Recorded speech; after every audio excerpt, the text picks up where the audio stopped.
Bismillahirrahmanirrahim. Assalamualaikum warahmatullahi wabarakatuh. Oke, di sini Ustaz akan melanjutkan materi Ustaz berkaitan dengan siklus air. Jadi siklus air itu apa? Jadi siklus air itu adalah peristiwa di mana atau perjalanan yang ditempuh oleh air dari air tersebut berada di bumi, kemudian berada di langit, kemudian jatuh lagi ke bumi, dan begitu pun seterusnya.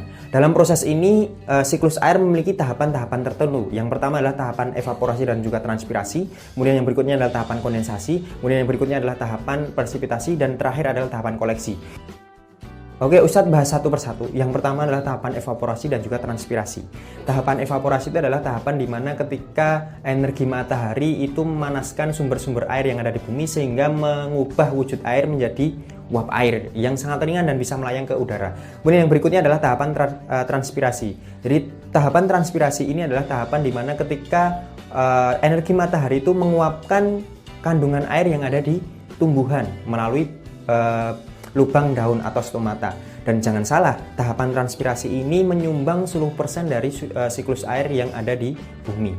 Nah, cukup besar kan? 10%, bayangkan. Kemudian berikutnya adalah tahapan kondensasi. Tahapan kondensasi ini adalah peristiwa ketika uap air yang ada di bawah itu bersuhu tinggi kemudian naik karena kondisi di atas itu memiliki suhu yang rendah, maka uap air tersebut mengalami penurunan suhu dan mengubah wujud menjadi uap air yang melayang.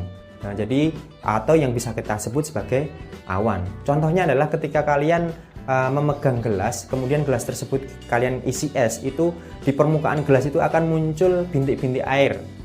Itu bukan resapan dari air atau es yang ada di dalam gelas, tapi itu adalah peristiwa penurunan suhu oleh udara-udara di sekitar gelas sehingga menyebabkan perubahan wujud menjadi air. Hampir sama seperti itu.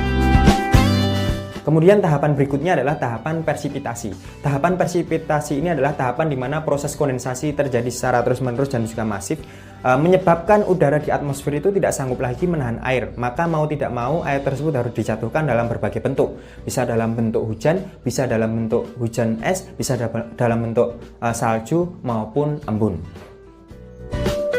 Tahapan berikutnya adalah tahapan terakhir, yakni tahapan koleksi. Jadi tahapan pengumpulan.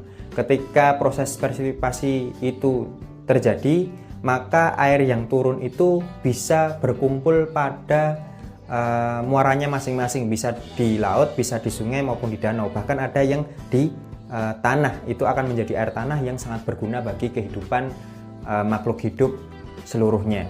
Mungkin itu yang dapat Ustadz sampaikan, kurang lebihnya mohon maaf. Wassalamualaikum warahmatullahi wabarakatuh.